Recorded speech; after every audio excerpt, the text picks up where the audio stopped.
Hello everyone, welcome है आपका आपके चैनल कोसी की आस में। तो जैसे कि आप लोग को पता है, हम लोग बिहार लाइब्रेरियन के लिए क्लास कर रहे थे। तो ये हमारा यूनिट 4 है। आपको पता होगा लाइब्रेरी साइंस का जो सिलेबस होता है उसमें टोटल 5 यूनिट होते हैं। यूनिट 1, यूनिट 2, यूनिट 3, यूनिट 4 और यूनिट 5। तो आपका जो एस्टेट का एग्ज़ाम होगा या बीपीएससी का एग्ज़ाम होगा, उसमें प्रत्येक यूनिट से 20-20 मार्क्स के क्वेश्चन आएंगे। तो हर यूनिट अपने आप में इम्पॉर्टेंट है। तो आज हम लोग यूनिट 4 को स्टार्ट करने जा रहे हैं और यूनिट 4 को अच्छे से समझेंगे। यूनिट 4 जो हमारा टॉपिक है, इस टॉपिक का नाम क्या है? इस टॉपिक का नाम है इंफॉर्मेशन सोर्स एंड सर्विसेज। तो आज हम लोग इंफॉर्मेशन के बारे में जानेंगे कि आखिर ये इंफॉर्मेशन क्या होता है। तो आइए स्टार्ट करते हैं बिना क्लास को देरी किए हुए। देखिए, जो आपका टर्म होता है इंफॉर्मेशन, इंफॉर्मेशन का मतलब होता है सूचना। इंफॉर्मेशन का क्या मतलब होता है? सूचना। और आज का जो हमारा यूनिट है, इसका नाम क्या है? इस यूनिट का नाम है इंफॉर्मेशन सोर्स। क्या नाम है? Information source. आपको हर एक चीज़ समझ में आएगा। आप कोई भी दुनिया का बुक खोल के उठा लेना जो लाइब्रेरी साइंस का हो, आपका एक सिंगल क्वेश्चन गलत नहीं होगा और आपको क्लास में ही याद हो जाएगा। देखिए, जो आपका इंफॉर्मेशन सोर्स होता है दोस्तों, इसका नाम क्या होता है? इसी का नाम होता है आपका सूचना स्रोत। अब सवाल आता है कि आखिर ये जो सूचना स्रोत है ये होता क्या है? देखिए, जो आपका सूचना स्रोत है ये अभी के टाइम में बहुत ही इंपॉर्टेंट रोल प्ले करता है। ये जो आपका इंफॉर्मेशन है, ये जो आपका सूचना है, ये किससे मिलके बनता है दोस्तों? तो ये आपका डाटा से मिलके बनता है। किस चीज़ से मिलता है? डाटा से मिलके बनता है। तो अभी मैं आपको बताऊंगा कि आखिर इंफॉर्मेशन होता क्या है। तो देखिए, जैसे मान के चलो मेरे ग्रुप में, मेरे व्हाट्सएप ग्रुप में 10 लोग हैं, ठीक है। तो ये बात, ग्रुप में कितने लोग हैं? तो टोटल मेंबर जो हैं वो हमारे पास 10 लोग हैं, ठीक है। आप बोलोगे हाँ सर ये बात समझ में आ गया, ठीक। फिर मैं बोलूँगा कि इसमें 3 गर्ल्स हैं। इसमें गर्ल्स कितनी हैं? तो 3 गर्ल्स हैं, ठीक है। बॉयज़ कितने हैं? तो मैं बोलूँगा कि 7 बॉयज़ हैं, ठीक है। समझो, टोटल मेंबर कितने हैं? 10 हैं। गर्ल्स कितनी हैं? 3 हैं। लड़के कितने हैं? तो 7 हैं। अब मैं फिर पूछूंगा ग्रुप में कि बताओ 30+ एज वाले जो बच्चे हैं वो कितने हैं? तो ये बात मुझे पता चला कि देखो 6 बच्चे जो हैं वो 30+ के हैं और 4 बच्चे जो हैं वो 30 से क्या हैं? नीचे के एज के हैं। तो ये सारा हमारा क्या हो गया? डेटा हो गया। फिर मैंने पूछा बताओ डिस्टेंस से ब्लिस किसने किया है? तो मुझे बताया गया कि देखो सर, डिस्टेंस से ब्लिस हम 2 बच्चों ने किया है, ठीक है। और फिर मैं पूछा बताओ रेगुलर से ब्लिस किसने की, कितने लोगों ने किया है? तो ये मुझे पता चला कि 8 लोगों ने रेगुलर से ब्लिस किया है। तो कितना चीज़ देखो मुझे ये पता चल गया है। ये जो है अभी डेटा है, ये जो है अभी डेटा है। अब यहाँ पे एक आया, कौन? यहाँ पे एक आया चिंटू लाल। यहाँ पे कौन आया? चिंटू लाल आया। चिंटू लाल बोला कि सर आप व्हाट्सएप ग्रुप चलाते हो? मैं बोला हाँ बिल्कुल चलाता हूँ। उसने पूछा बताइए सर आपके ग्रुप में कितने बच्चे हैं? तो मैं बोला देखो 10 बच्चे हैं। तो ये 10 जो मैं बोला, ये इस चिंटू लाल के लिए क्या हो गया? सूचना हो गया, इंफॉर्मेशन हो गया। फिर इस चिंटू लाल ने पूछा बताइए सर 10 लोग हैं तो 10 लोग में गर्ल्स कितने हैं, बॉयज़ कितने हैं? तो ये जब मैंने उसको डेटा शेयर किया कि देखो 3 गर्ल्स हैं 7 बॉयज़ हैं, तो ये इस चिंटू लाल के लिए क्या हो गया? सूचना हो गया। यानी जो आपका सूचना होता है ये पूर्णतः निर्भर किस पे होता है? डेटा पे होता है। इस बात को आप समझिए, ठीक है। वह समस्त व्यक्ति, वस्तु या कोई भी दस्तावेज जिसके माध्यम से आपको सूचना प्राप्त होता है उसी को हम लोग क्या बोल देते हैं? तो उसी को हम लोग सूचना स्रोत बोल देते हैं, इंफॉर्मेशन सोर्स बोल देते हैं। और जो आपका सूचना होता है उसमें जो सबसे मेजर रोल प्ले करता है वो क्या करता है? आपका डेटा करता है। वो क्या करता है? आपका डेटा करता है, ठीक है। आई होप आपको ये चीज़ समझ में आ गया होगा। आप बोलोगे हाँ सर ये चीज़ हमको समझ में आ गया। तो आप लोग याद रखना, वह कोई भी चीज़ जैसे कोई व्यक्ति है, चाहे कोई भी आपका वस्तु है या कोई भी दस्तावेज है जिसके माध्यम से आपको क्या होता है? आपको सूचना प्राप्त होता है, उसको हम लोग क्या बोल देते हैं? सूचना स्रोत बोल देते हैं। जैसे मान के चलो आपको एम्स के पटना को फ़ोन करना है। किसको फ़ोन करना है? एम्स पटना को फ़ोन करना है। तो आपने क्या किया? जो आपका टेलीफोन वाला जो डायरेक्टरी होता है उसमें ढूंढने लगे आप नंबर, तो आपको वो नंबर मिला। तो वो जो आपका फ़ोन का डायरेक्टरी है वो आपके लिए क्या हो गया? सूचना का स्रोत हो गया। जैसे आपको देखना है कि दशहरा कब आ रहा है, तो आपने क्या किया? अपने घर का कैलेंडर को ढूंढना स्टार्ट किया। कैलेंडर में जैसे ही आपने देखा कि दशहरा तो इतने तारीख को है, तो वो क्या हो गया? आपका कैलेंडर आपके लिए क्या हो गया? सूचना का स्रोत हो गया। आई होप आपको ये चीज़ समझ में आ गया होगा कि सूचना का स्रोत क्या होता है, ठीक है। तो अगर आपसे कभी भी पूछा जाए कि सूचना का स्रोत क्या होता है तो आप बता देना।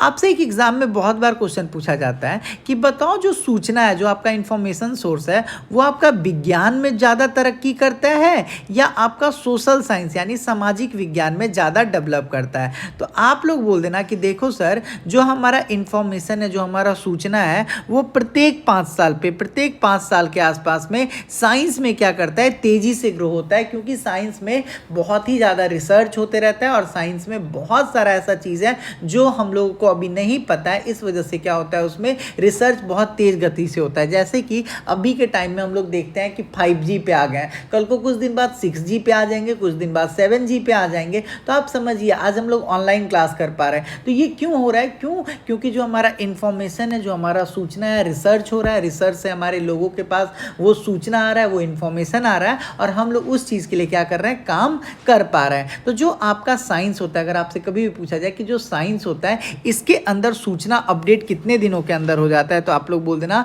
जो आपका साइंस होता है इसके अंदर जनरली 5 ईयर के अंदर जो भी इंफॉर्मेशन होता है वो आपका क्या हो जाता है, इनोवेट हो जाता है, वो आपका एक तरह से डेवलप हो जाता है। फिर आपसे क्वेश्चन पूछेगा, अच्छा साइंस में ये चीज़ होता है तो सोशल साइंस में किसी भी चीज़ को डेवलपमेंट करने के लिए कितना टाइम लगेगा, तो आप लोग बोल देना साइंस का दोगुना यानी डबल ईयर लगता है। और ये आपके एग्जाम का क्वेश्चन है, पूछता है कि सूचना सबसे पहले चेंज किस में होता है, सबसे पहले रिसर्च किस में होता है, तो वो आपका विज्ञान में होता है। सबसे लेट किस में होता है, तो सामाजिक विज्ञान में होता है, क्योंकि सामाजिक विज्ञान में जो चीज़ें हैं वो पहले से एग्जिस्ट कर रही है, उसमें ज़्यादा से ज़्यादा क्या ही रिसर्च होगा। आप एक बात बताओ, आप हिस्ट्री में क्या ही रिसर्च कर लोगे, आप पॉलिटी में क्या ही रिसर्च कर लोगे, तो उसमें जो चीज़ें होती हैं, नई नई चीज़ें बहुत कम ऐड होती हैं। लेकिन साइंस में क्या होता है, बहुत ज़्यादा चीज़ें ऐड होती हैं। तो इतना बात आपको समझ में आ गया। तो साइंस में कम टाइम लगता है, लेकिन जो आपका सोशल साइंस है उसमें डबल लग जाता है साइंस के तुलना में। आई होप आपको ये बात समझ में आ गया होगा। देखिए दोस्तों, अब सबसे इम्पॉर्टेंट बात यह है कि सर आपने मुझे ये बात बता दिया कि इन्फॉर्मेशन क्या होता है यानी सूचना क्या होता है, ठीक है। अब आप क्या मुझे ये बताओगे कि जो आपका इन्फॉर्मेशन है, जो आपका सूचना का स्रोत है, वो कितने फॉर्म में है और वो कहाँ से आता है। तो दोस्तों याद रखिएगा, जो आपका पुस्तकालय है या जो आपका सूचना विज्ञान है, इसमें जो आपका सूचना का स्रोत होता है ये आम तौर पर पता है, आम तौर पर उनकी सामग्री, प्रकार, मीडिया या रूप के अनुसार क्या किया जाता है, वर्गीकृत किया जाता है। जो आपका लाइब्रेरी है, लाइब्रेरी में जो आपका इंफॉर्मेशन साइंस है दोस्तों, इसको जनरली हम लोग कंटेंट, उसके अंदर जो कंटेंट है वो कैसा है, क्या वो किसी ने पहली बार लिखा है या किसी ने उसका कॉपी किया है, या किसी पहली बार जो चीज़ होता है, जैसे मान के चलिए मैं आज पहली बार कोई किताब लिख दूँ, ठीक है, आज मैं एक ऐसा घड़ी बना दूं जो मनुष्य को गायब कर दे, तो ये क्या हो गया, ये मेरे द्वारा लिखा गया पहली बार है। तो ये क्या हो गया, ये किसके अंदर आ गया, ये सूचना का कौन सा स्रोत कहलाएगा। तो ये सारी चीज़ बातें हैं। तो अगर आपसे कभी भी पूछा जाए कि जो आपका सूचना का स्रोत है वो क्या क्या है, तो आप लोग बोल देना कि सर देखो, जो आपका इंफॉर्मेशन साइंस है उसको हम लोग जनरली 2 आधार में बांट देते हैं। इंफॉर्मेशन सोर्स को यानी सूचना के स्रोत को हम लोग क्या करते हैं दोस्तों, उसको हम लोग 2 फॉर्म में बांटते हैं। एक को हम लोग बोलते हैं डॉक्यूमेंट्री सोर्स, एक को हम लोग क्या बोलते हैं, डॉक्यूमेंट्री सोर्स। इसको हम लोग हिंदी में बोल देते हैं दस्तावेजी सोर्स। क्या बोल देते हैं, दस्तावेजी स्रोत। और एक को हम लोग बोल देते हैं नॉन डॉक्यूमेंट्री सोर्स। और इसका आधार क्या है, इसका विभाजन करने का आधार क्या है, ये भी मैं आपको बताता हूँ। देखो, जो आपका सूचना स्रोत है ये इंफॉर्मेशन सोर्स है। इस इंफॉर्मेशन सोर्स को अगर हम लोग क्या करते हैं, वर्गीकृत करते हैं, तो किस आधार पर करेंगे, तो हम सबसे पहले देखेंगे कि जो हमारा सूचना है उसके अंदर कंटेंट क्या है, उसके अंदर क्या चीज़ें हैं। जैसे अभी देखो, मैं अभी आपको सिविल इंजीनियरिंग पढ़ाने लगूँ, तो आप पढ़ोगे, आप बोलोगे नहीं, आपने वीडियो प्ले किया, आपने देखा इंफॉर्मेशन सोर्स, तो आपको समझ में आ गया हाँ ये लाइब्रेरियन का क्लास चल रहा है। तो सबसे पहले हम कंटेंट देखते हैं और कंटेंट के आधार पर ये डिसाइड करते हैं कि ये आपका डॉक्यूमेंट्री सोर्स यानी दस्तावेजी स्रोत होगा या आपका ये गैर दस्तावेजी स्रोत होगा। पहला आपका क्या हो गया, कंटेंट। दूसरा क्या हो गया, दूसरा हो गया उसका प्रकार, जो आपका सूचना मिला है उसका प्रकार क्या है, ठीक है। तो पहला हो गया आपका कंटेंट, दूसरा हो गया टाइप, और तीसरा हो गया आपका मीडिया। तीसरा क्या हो गया दोस्तों, मीडिया। और चौथा हो गया आपका फॉर्म। तो आपसे एग्जामिनर पूछेगा, बताओ बच्चों, जो आपका इंफॉर्मेशन सोर्स है, जो आपका सूचना स्रोत है वो किस आधार पर दो पार्ट में डिवाइड किया गया, डॉक्यूमेंट्री सोर्स और नॉन डॉक्यूमेंट्री सोर्स में। तो आप बोलोगे कंटेंट, टाइप, मीडिया, फॉर्म, यानी आप बोलोगे सामग्री, प्रकार, मीडिया और रूप के अनुसार जो आपका पुस्तकालय या सूचना विज्ञान है इसको जनरली क्या कर दिया गया, दो पार्ट में डिवाइड कर दिया गया, जिसमें एक हो गया आपका डॉक्यूमेंट्री सोर्स और एक हो गया आपका नॉन डॉक्यूमेंट्री सोर्स। जो आपका डॉक्यूमेंट्री सोर्स होता है ये इसको हम लोग बोलते हैं दस्तावेजी स्रोत, और जो आपका नॉन डॉक्यूमेंट्री सोर्स होता है दोस्तों इसको हम लोग क्या बोल देते हैं, तो इसको हम लोग बोल देते हैं गैर दस्तावेजी स्रोत। इतना बात आपको समझ में आ गया? आप बोलोगे हाँ सर।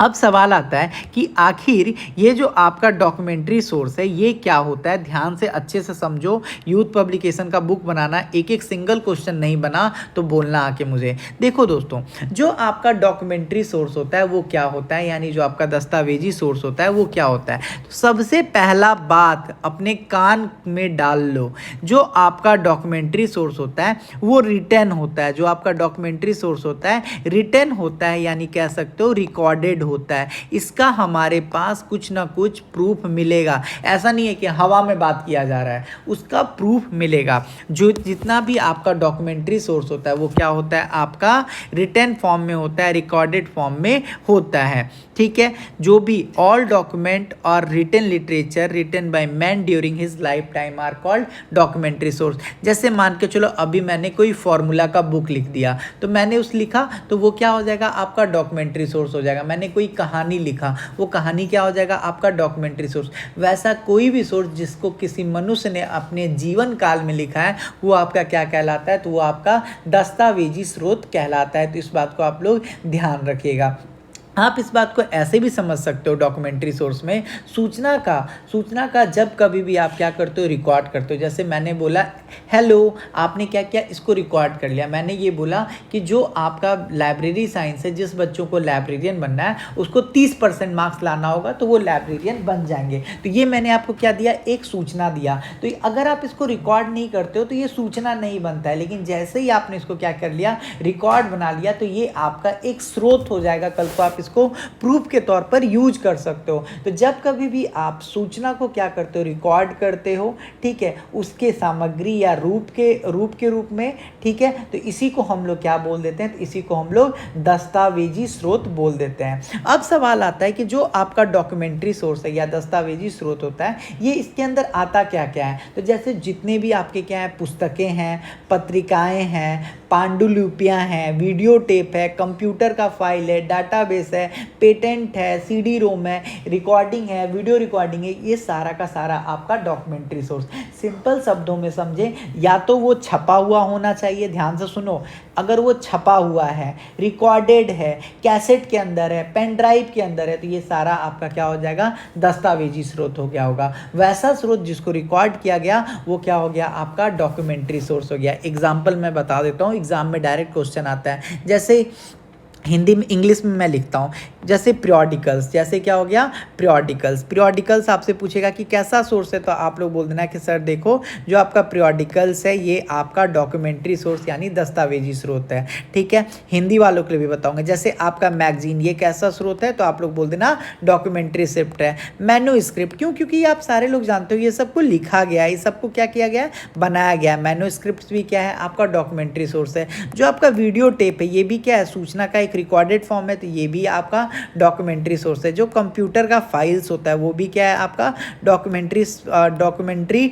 सोर्स है, क्योंकि वो लिखा हुआ है। ठीक है, जितना भी पेटेंट होता है ये भी क्या होता है, आपका डॉक्यूमेंट्री सोर्स होता है। ठीक है, जो आपका सीडी रोम होता है ये भी क्या होता है, आपका डॉक्यूमेंट्री सोर्स होता है। तो याद रखना, दस्तावेजी स्रोत वह होता है जिसके अंदर जितने भी प्रकाशित या अप्रकाशित, प्रिंट या इलेक्ट्रॉनिक रूप में प्रकाशित कोई भी इंफॉर्मेशन, कोई भी सूचना है, उसी को हम लोग क्या बोल देते हैं, डॉक्यूमेंट्री सोर्स यानी दस्तावेजी स्रोत बोल देते हैं। इसके अंदर आपका किताब आता है, इसके अंदर पत्रिकाएं आती हैं, इसके अंदर पांडुलिपियां आती हैं, इसके अंदर वीडियो टेप आता है, इसके अंदर कंप्यूटर फाइल आता है, इसके अंदर डेटाबेस आता है, इसके अंदर पेटेंट आता है, इसके अंदर आपका मानक आता है, इसके अंदर आपका सीडी रोम आता है। ये सारा का सारा चीज़ किसके अंदर आता है दोस्तों, तो ये सारा का सारा चीज़ आपका दस्तावेजी स्रोत के अंदर आता है। अगर आपसे एग्जाम में क्वेश्चन पूछेगा, बताओ बच्चों पेटेंट कौन सा सोर्स है, आपका अनपब्लिश सोर्स है, दस्तावेजी स्रोत है या आपका गैर दस्तावेजी स्रोत है। आप लोग बोल देना कि ये सर आपका दस्तावेजी स्रोत है। आपसे पूछेगा बताओ मैगजीन कैसा है,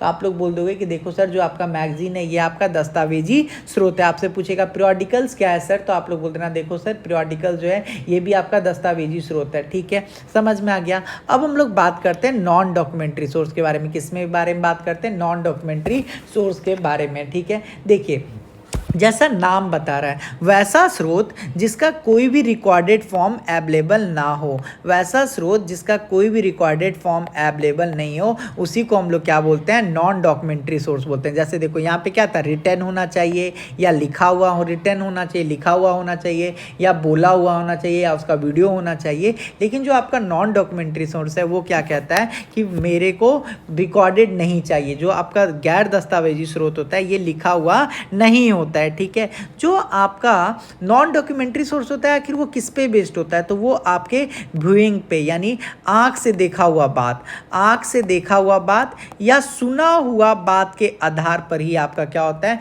नॉन डॉक्यूमेंट्री सोर्स होता है। जैसे मान के चलो एग्जांपल समझो, जैसे मैंने बोला कि मैंने श्री राम भगवान को देखा, श्री राम भगवान सुंदर दिखते थे, श्री राम भगवान के आंखों में देखने पे क्या था? चमक था। तो आपके पास, मेरे पास कोई सबूत नहीं है, लेकिन मैं इस बात को बोल रहा हूं, मैं इस बात को क्या कर रहा हूं? बोल रहा हूं, और आप इस बात को क्या कर रहे हो? सुन रहे हो। तो ये कौन सा सूचना कहलाएगा? तो ये आपका गैर दस्तावेजी स्रोत कहलाएगा। दस्तावेजी स्रोत वह होता है जो लिखित फॉर्म में और उसके पीछे कहीं ना कहीं एविडेंस काम करता है। लेकिन जो आपका गैर दस्तावेजी स्रोत होता है, नॉन डॉक्यूमेंट्री सोर्स होता है, उसके पीछे कोई भी आपके पास प्रूफ नहीं होता है। आपका ये जो गैर दस्तावेजी स्रोत होता है ये किस चीज़ के आधार पर होता है? आपने जो आंख से देखा और आपने जो सुना, उसी के आधार पर क्या होता है दोस्तों? आपका नॉन डॉक्यूमेंट्री सोर्स होता है। तो इस बात को भी आप लोग क्या करना? ध्यान रखना।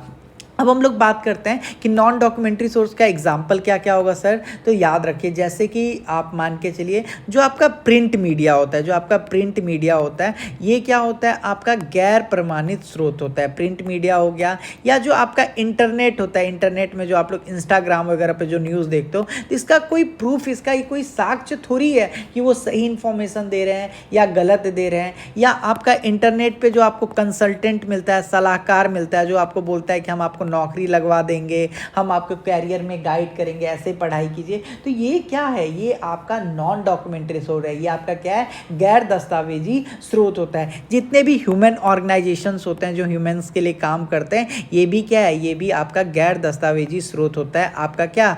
इंफॉर्मेशन का। इंफॉर्मेशन ऑथेंटिक कब होता है? जब कोई भी बॉडी उस चीज़ के लिए बनी हुई है वो इंफॉर्मेशन देगी। जैसे एग्जाम्पल समझिए, आप लोग पूछते हो, आप लोग लाइब्रेरी साइंस के स्टूडेंट हो और आप लोग मुझसे पूछोगे एस्टेट कब होगा सर, बताइए एस्टेट कब होगा। आप बताओ एस्टेट के लिए क्या मैं रिस्पॉन्सिबल हूँ? मैं आपको बता सकता हूँ? नहीं। आपको अगर एस्टेट के बारे में जानकारी चाहिए तो बीपीएससी भी नहीं आपको बता सकती। आपको कहाँ जाना पड़ेगा?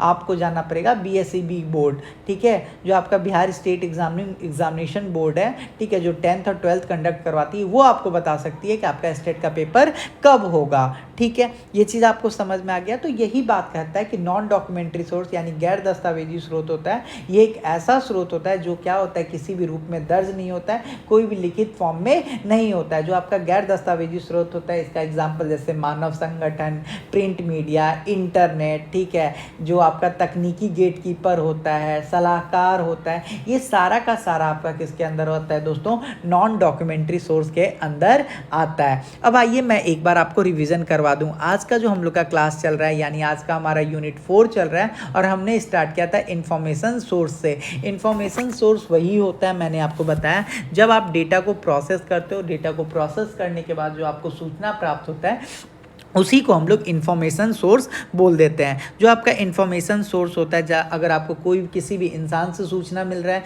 किसी किताब से मिल रहा है या किसी डॉक्यूमेंट से मिल रहा है, तो आपके लिए क्या कहलाएगा? इन्फॉर्मेशन सोर्स कहलाएगा। जो आपका सूचना स्रोत होता है वो सबसे ज़्यादा साइंस में डेवलप होता है, उसके बाद 2 गुना टाइम लग जाता है सोशल साइंस में डेवलप होने में। जो आपका सूचना स्रोत होता है उसके 2 प्रकार होते हैं, एक तो आपका होता है डॉक्यूमेंट्री सोर्स और एक होता है आपका नॉन डॉक्यूमेंट्री सोर्स। तो इस बात बात को भी ध्यान रखिएगा। डॉक्यूमेंट्री सोर्स को दस्तावेजी स्रोत बोल देते हैं, नॉन डॉक्यूमेंट्री सोर्स को हम लोग गैर दस्तावेजी स्रोत बोल देते हैं। डॉक्यूमेंट्री स्रोत एक ऐसा स्रोत होता है जिसके अंदर जो भी रिकॉर्ड है उसका सामग्री, उसका बुक, उसका कोई ना कोई एविडेंस क्या होता है, अवेलेबल होता है। ठीक है, चाहे वो प्रिंट फॉर्म में हो, चाहे वो रिटर्न फॉर्म में हो, चाहे वो वीडियो फॉर्म में हो या चाहे ऑडियो फॉर्म में हो। लेकिन जो आपका गैर दस्तावेजी स्रोत होता है उसको किसी भी रूप में रिकॉर्ड के रूप में नहीं रखा जाता है। जैसे कि जो आपका डॉक्यूमेंट्री सोर्स होता है, इसका एग्जाम्पल हो गया क्या क्या, पीरियोडिकल्स हो गया, मैं आपको बताऊंगा पीरियोडिकल्स क्या होता है, पत्रिकाएं क्या होती हैं, पांडुलिपियां क्या होता है। आपसे एग्जाम में पूछेगा पांडुलिपि किसका एग्जाम्पल, आप लोग बोल देना दस्तावेजी स्रोत का। आपसे पूछेगा वीडियो टेप किसका एग्जाम्पल, आप लोग बोल देना किसका, दस्तावेजी स्रोत का। आपसे पूछेगा कंप्यूटर का फाइल, दस्तावेजी स्रोत। आपसे पूछेगा डेटाबेस, आप बोलोगे दस्तावेजी स्रोत। याद कैसे रखेंगे सर, ऐसे रिकॉर्ड फॉर्म में जो भी अवेलेबल है वो दस्तावेजी स्रोत। जैसे मैंने बोला कंप्यूटर का फाइल, तो भाई कंप्यूटर का फाइल सेव है ना कहीं पे, आप उसको निकाल के तो देख सकते हो ना। जैसे मान लो मैंने कोई फॉर्मूला बोला, क्या फॉर्मूला बोला कि देखो k = 1/2 MB² होता है, तो आपको कहीं ना कहीं ये किताब में लिखा होगा तभी तो बोल रहा हूँ। जैसे मैंने बोला कि सेल का खोज रॉबर्ट हुक ने किया, तो कहीं ना कहीं लिखा होगा तभी तो बोल रहा हूँ ना। तो ये सारी बातें आपका क्या हो जाएगा, दस्तावेजी स्रोत। लेकिन मैं आपको बोलूँगा मैंने टाइम मशीन बना दिया, क्या से आप 100 साल आगे जाके देख सकते हो। तो ना इसका मेरे पास कोई साक्ष्य है ना कोई प्रूफ है, बस मैंने आपको ये चीज़ बोल दिया। तो ये आपका क्या हो जाएगा, ये आपका नॉन डॉक्यूमेंट्री सोर्स हो जाएगा। तो आई होप आपको ये चीज़ समझ में आ गया होगा। अब एक इम्पॉर्टेंट चीज़ आता है कि ये बताइए, एग्जाम में बहुत बार क्वेश्चन पूछा जाता है कि डॉक्टर SR रंगनाथन ने भी सूचना के लिए कुछ किया था क्या। तो आप लोग बोलोगे हाँ, देखो सर जो डॉक्टर SR रंगनाथन है, कौन है आपके डॉक्टर SR रंगनाथन। जो आपके डॉक्टर SR रंगनाथन हैं उन्होंने क्या किया, जो भी हमारा डॉक्यूमेंट्री सोर्स है, जो भी हमारा दस्तावेजी स्रोत है, उसको उन्होंने क्या किया, दो अलग अलग एंगल में डिवीज़न किया। जो SR रंगनाथन सर है उन्होंने क्या किया, जो हमारा डॉक्यूमेंट्री सोर्स है, जो हमारा क्या है दस्तावेजी स्रोत है, उसको डॉक्टर SR रंगनाथन ने क्या किया, जो आपका डॉक्यूमेंट्री सोर्स है इसको 2 पार्ट में डिवाइड कर दिया। कितने पार्ट में डिवाइड कर दिया, डॉक्टर SR रंगनाथन ने 2 पार्ट में डिवाइड कर दिया। पहला कितने पार्ट में डिवाइड हुआ था, सोर्स, इन्फॉर्मेशन सोर्स कितने पार्ट में डिवाइड हुआ था, आप लोग बोलोगे 2 पार्ट में। एक तो आपका था डॉक्यूमेंट्री सोर्स और एक था आपका नॉन डॉक्यूमेंट्री सोर्स।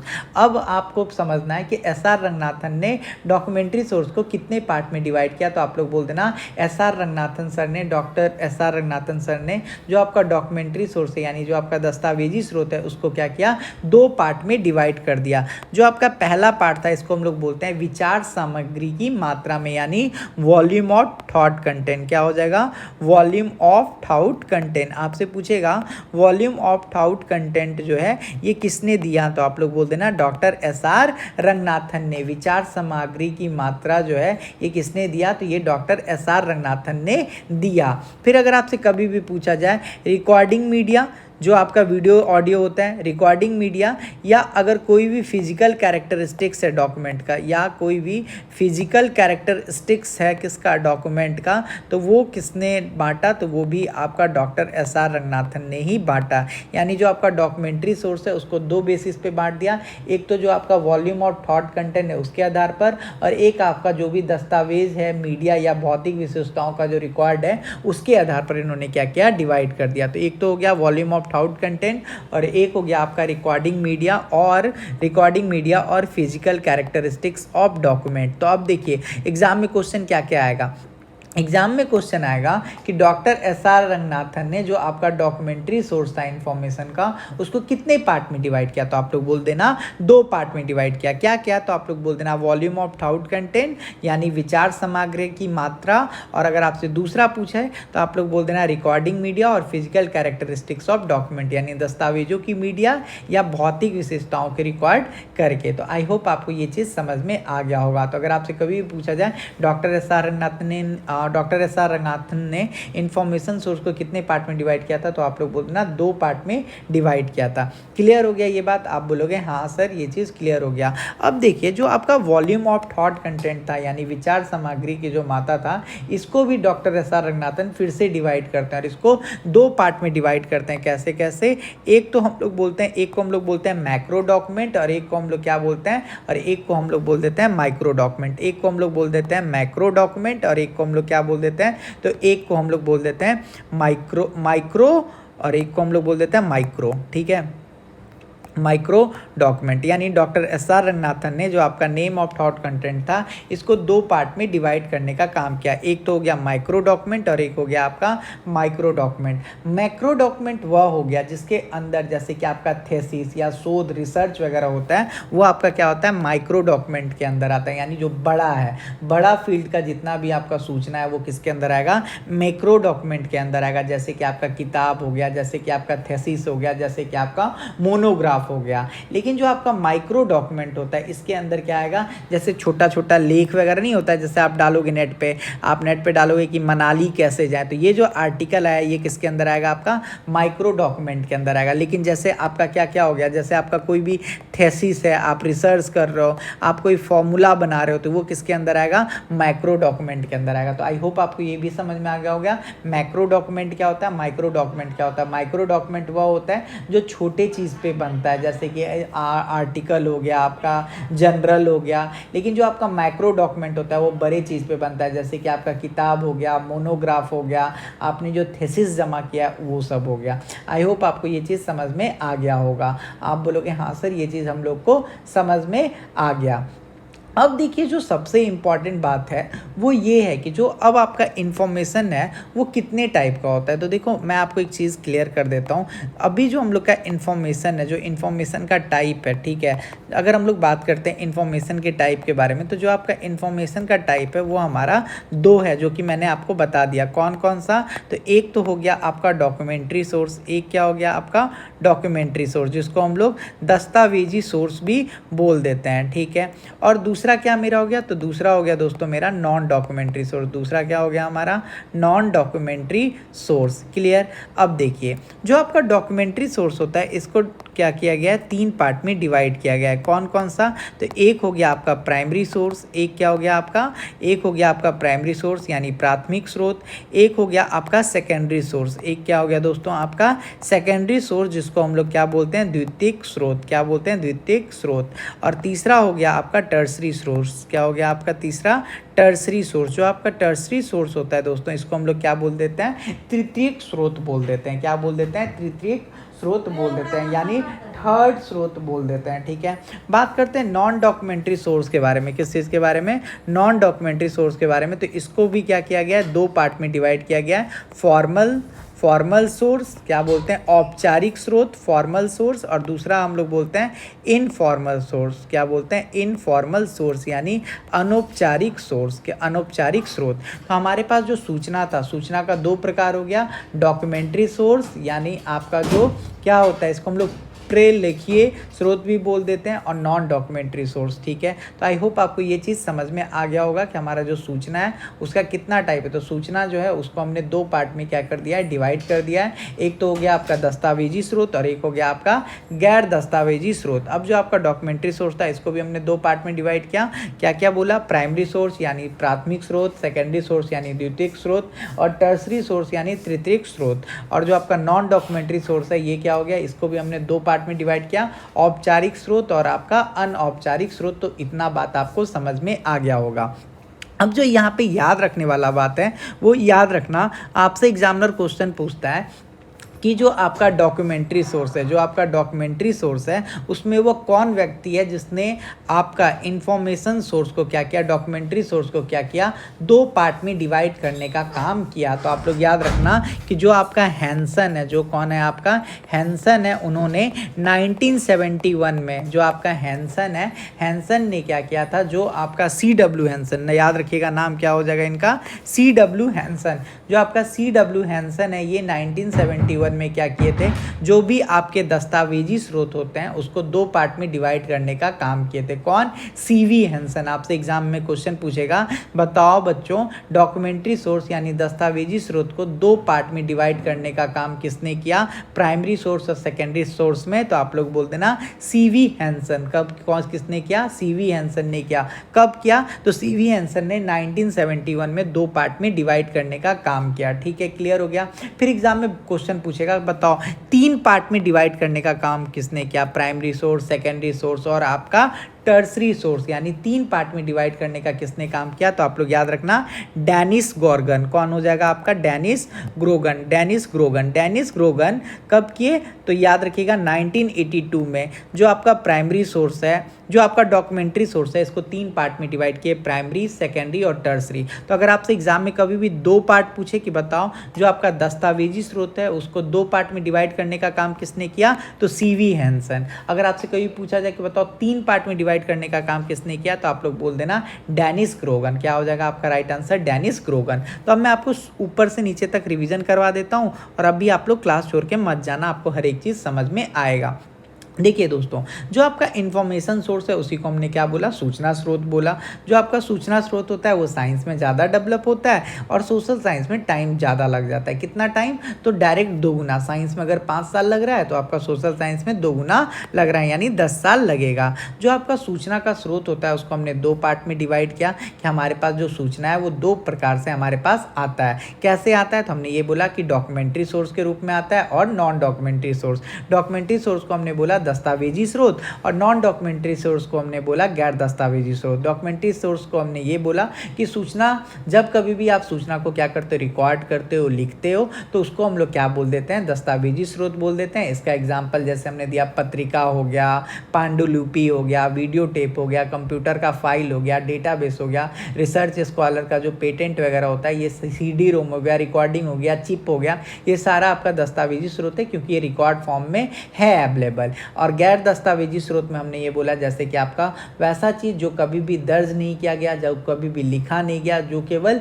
किसी के देखने और बोलने के आधार पर, उसी को हम लोग बोल देते हैं गैर दस्तावेजी स्रोत। इसका एग्जाम्पल जैसे मानव संगठन हो गया, आपका इंटरनेट हो गया, जैसे आपका क्या हो गया, प्रिंट मीडिया हो गया, ये सब क्या है आपका, ये सारा आपका क्या है, नॉन डॉक्यूमेंट्री सोर्स है। फिर हमने बात किया कि जो SR रंगनाथन है उन्होंने जो हमारा सूचना का दस्तावेज स्रोत है उसको 2 पार्ट में डिवाइड किया, जैसे विचार सामग्री की मात्रा यानी वॉल्यूम ऑफ थॉट कंटेंट और रिकॉर्डिंग मीडिया। ठीक है, ये चीज़ हो गया।